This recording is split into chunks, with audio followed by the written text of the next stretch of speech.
Welcome to the Explainer. So, let's just dive right into this. For thousands of years, we've looked up at the sky with this mix of total admiration and, honestly, a bit of envy. But here's the thing we constantly forget. The sky, it isn't just empty space. It's a harsh, completely unforgiving environment that demands some seriously extreme evolutionary superpowers if you're going to conquer it. Flight is absolutely one of nature's greatest inventions, but surviving up there requires abilities so wild they literally sound like science fiction. So what does it actually take to rule the skies? Is it just brute force, pinpoint precision, or maybe it's limitless endurance?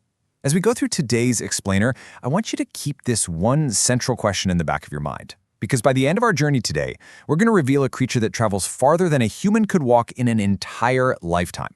And trust me on this, the answer is going to completely subvert your expectations. Let's kick things off with Section 1. Speed and unmatched agility, the absolute limits of fast flight. 240 miles per hour. Now, when you think of pure speed, your mind probably jumps straight to a cheetah, right? Well, compared to the Peregrine Falcon, a cheetah looks like it's stuck in slow motion. The Peregrine Falcon is officially the fastest animal on Earth, period. During a hunting dive, which is known as a stoop, this bird essentially turns into a living missile. It tucks its wings tight and lets gravity accelerate it to over 240 miles per hour. At that insane velocity, the air pressure would literally burst the lungs of almost any other creature. But the falcon? It has these incredibly specialized structures inside its nostrils that perfectly regulate the airflow. It's biological engineering at its absolute finest. But, speed isn't everything. Let's look at how this translates to agility. The hummingbird might only be the size of your thumb, but it boasts one of the highest metabolic rates of any warm-blooded animal anywhere. To hover perfectly still in midair, or, get this, fly backward and upside down, it rotates its wings in a figure-8 motion up to 80 times every single second. That massive effort pushes its heart rate to a mind-boggling 1,200 beats per minute during active flight. Just imagine having to fuel an engine running that hot. They literally have to eat their own body weight in nectar every single day just to survive. So that brings up a really crucial point. What happens when the sun goes down and they can't eat? Well, they enter this incredible biological state called torpor. Basically, it's a temporary hibernation-like state. Their body temperature drops way down, and that crazy 1,200 beats per minute heart rate slows to just a few dozen. Without this unbelievable biological reset button, a hummingbird would burn right through its energy reserves and literally not live to see the sunrise. Pretty wild, right? Which actually brings us to a fascinating pivot.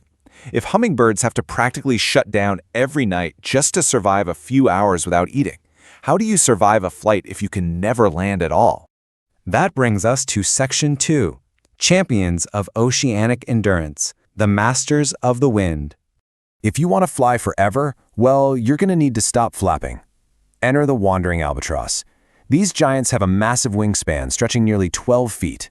That's wider than a lot of small cars. And they use this brilliant technique called dynamic soaring. So instead of fighting the wind, they ride the differences in wind speed right above the ocean's surface. It means they can glide for hours without a single wing beat. This energy-saving strategy is so insanely efficient that an albatross can travel up to 120,000 kilometers in a single year. To put that into perspective, that's enough to circle the globe 3 times. In fact, lots of young albatrosses will stay out at sea for several years before their feet ever touch solid ground again. But hey, the albatross isn't the only endurance master out there. Contrast all that peaceful gliding with the frigate bird. Now, frigate birds do not have waterproof feathers, which means they literally can't land on the water. So they just don't.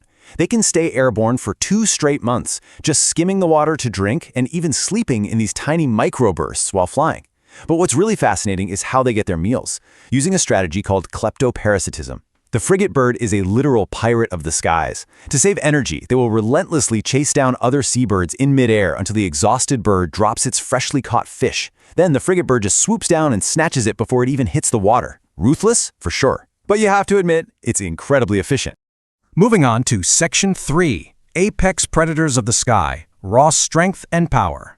It's amazing how evolution perfectly tailors predators for their very specific environments. Take a look at these 2 absolute titans, the golden eagle and the harpy eagle. The differences are striking. The golden eagle rules the open mountains, right? So it has this broad 8-foot wingspan and uses a bone-crushing 400 psi grip to take down prey out in wide open spaces. But then you look at the harpy eagle. It hunts in the super dense tropical rainforest. An 8-foot wingspan there would be a massive liability. It'd just be crashing into trees all day. So, it evolved slightly shorter, very broad wings to maneuver like a literal fighter jet through the thick canopy. And as we'll see, its weapon of choice is entirely different too. Let's zoom in on the golden eagle first.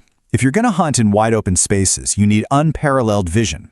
We humans love to celebrate having 20/20 sight, but a golden eagle actually has 2 fovea in each eye. These are specialized regions just packed with light-sensitive cells. Their visual precision is so astounding that they can detect the tiny, subtle movements of a rabbit from nearly 2 miles away. Let that sink in. By the time the prey even realizes it's being hunted, the eagle is already locked in a 150-mile-per-hour dive. But what about the harpy eagle navigating that dense rainforest? Well, that brings us to the number 5. 5 inches. That is the length of a harpy eagle's talons. To really put that into perspective, that's larger than the claws of a fully grown grizzly bear. The harpy doesn't need to dive from 2 miles up. Instead, it waits silently in the canopy, weaving through branches, and then it strikes with those massive, crushing talons. We're talking about a bird capable of snatching heavy monkeys and sloths directly out of the treetops. It's just raw, terrifying power. Okay, let's step into the dark for Section 4, Masters of the Night, Silent, Stealth, and Precision. Here we find the owl, the absolute ultimate nocturnal hunter. Let's walk through this incredible biological engineering step by step. First off, because their massive tube-shaped eyes gather tons of light but can't actually move in their sockets, they have to scan the forest by rotating their entire heads up to 270 degrees. Second, they have ears positioned at slightly different heights on their skulls. This tiny, weird-sounding offset actually allows their brains to create a complete 3D sound map of the forest floor. They can pinpoint a mouse hiding entirely under a layer of snow just by the faint sound of its footsteps. And step 3 is the strike. Their feathers feature these tiny, comb-like structures that break up the airflow, resulting in almost total silence.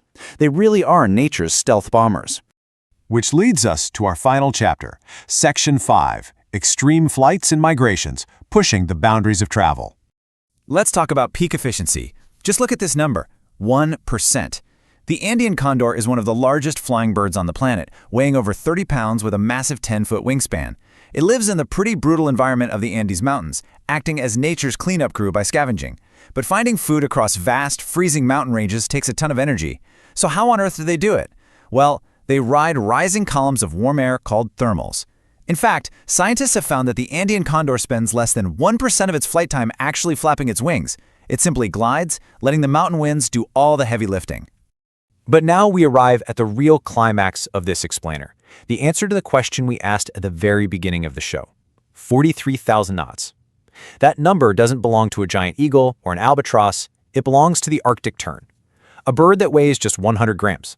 That's barely heavier than a deck of playing cards. Yet, every single year, this tiny, unassuming bird completes a staggering 43,000-mile round-trip migration, flying from the Arctic all the way down to Antarctica and back again.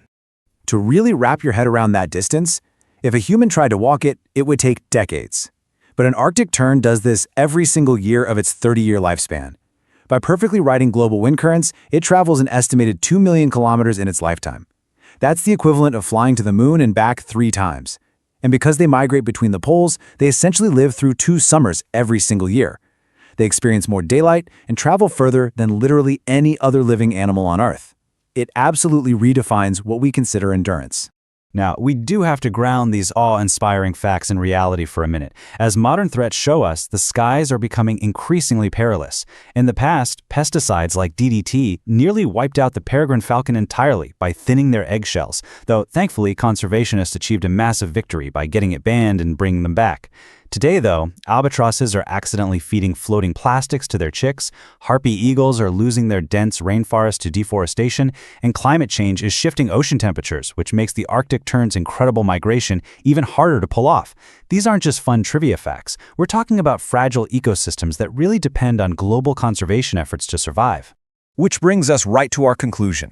The sky is far more than empty space. It is a world filled with remarkable survivors, each perfectly adapted to a different way of life. From the 240-mile-per-hour stoop of the falcon, to the silent strike of the owl, to the 43,000-mile journey of a tiny 100-gram bird. Millions of years of evolution have shaped life into forms far, far more extraordinary than anything we ever could have invented ourselves. So I want to leave you with this one final thought today. The next time you step outside and look up at the sky, what hidden journeys will you discover happening right above you? Nature's greatest wonders aren't always found down here on the ground. Keep looking up, keep asking questions, and thank you so much for joining me on this explainer. Catch you next time.